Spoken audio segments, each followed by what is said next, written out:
Hey guys, I'm Joshua from Authentic Aquatics, as always wishing you and your aquariums the best. So today I want to take a little bit of time and talk about my spring break, which if you watch the Juliochromis transcriptus video, and if you haven't watched it up here, you'll know that I spent the week in Miami, Florida. As you can imagine, spending a week in Florida gave me an opportunity to see a lot of cool aquatic stuff, being as it's just a giant peninsula. That being the case, I couldn't let you guys the shoal down, so I took as many videos as I could to make sure that you got to see the trip just as I did. So we're going to do this in two parts. In this video, I'm going to show you the Everglades, and in the next video, I'm going to show you the aquarium at Key West and a very cool kayaking trip through a mangrove forest and out into the bay in Miami. So very quickly, let me just introduce you to my entourage. The energetic one there is Susie, next to her is Danny, Mary is behind both of them, to my left is Michael at the far end, and Crystal, my camera woman, is right next to me. Because I wanted Crystal enjoying the trip instead of behind the camera, I sold my soul and bought a selfie stick, as you can see. So the place we ended up going to in the Everglades was called Shark Valley. The reason it's called Shark Valley is all of these waterways feed into the Shark River, which got its name because of the bull sharks that appear in fresh water when they go to breed. So we had two options. We could either take the 7-mile loop on bike or by tram tour,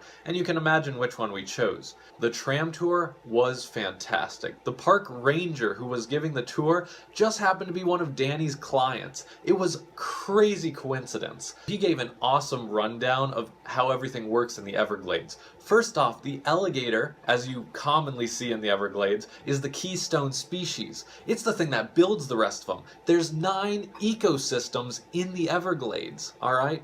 And the alligator is responsible for creating parts of these ecosystems. For example, there's a lot of things called hammock islands, as you see in this picture here. Hammock islands are the result of when alligators prepare for the dry season.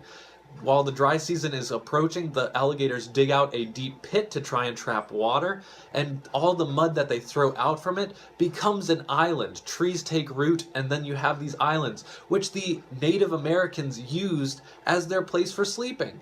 As you can imagine, those 9 ecosystems and the waterways that connects them provides for a ton of biodiversity, and it's all thanks to the alligator's instincts. As an aquarist, to see that kind of biodiversity was amazing. I mean, that's what we work for, especially in saltwater tanks, but freshwater as well. You need biodiversity to run your tank.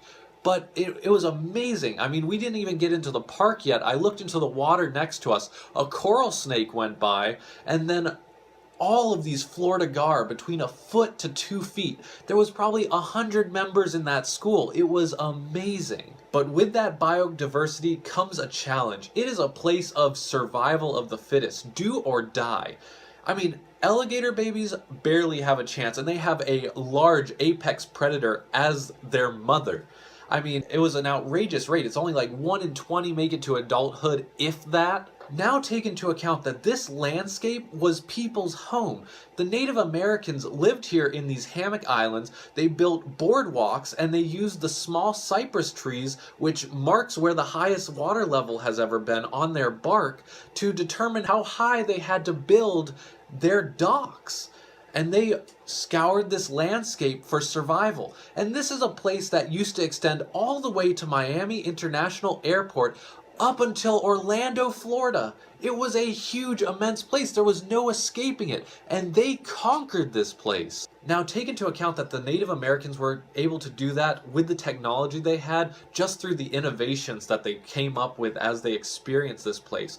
It's hard for park rangers to manage this place. The reason they call it a river of grass is because of all this sharp sawgrass. If you don't have jeans on, it will cut you, and it's up to your waist in some places. So imagine just trying to get around and monitor different things. The biologists, the park rangers have a huge task ahead of them. Which brings us to a pretty troubling problem, and that's managing invasive species. And I'm referring to the pythons here. Now, I didn't know this, but never in human history has an invasive reptile species been eliminated from the place that it invaded. So the biologists and the scientists are looking to control the numbers. They know they're never going to eliminate this problem now because it's become rooted there. So what they do is they find male snakes through whatever methods, which is either scouring through the brush or waiting until someone reports it. They take that male snake, put a tracking collar on it, or a tracking chip, they send it back out and they hope that it finds a female to reproduce with, and they go find the female, find the eggs, and they bring it all back to the lab, and they humanely euthanize the female and likely the eggs as well. Unfortunately, this is where us as pet hobbyists have to take some blame, because clearly during hurricanes or what have you, these pythons escape from human captivity. So when they have the little note on the bag when you go to your store to buy fish that says "do not release into the wild," listen to it. But I digress. This place is amazing, and it's so beautiful to see the conservation efforts, the education efforts that the Wildlife Services has taken to preserve this place. I mean, it is immense, and I highly suggest you go there. It's beautiful. That being said, I'm going to shut my mouth and let you watch a montage of all the clips we got. The alligators are amazing.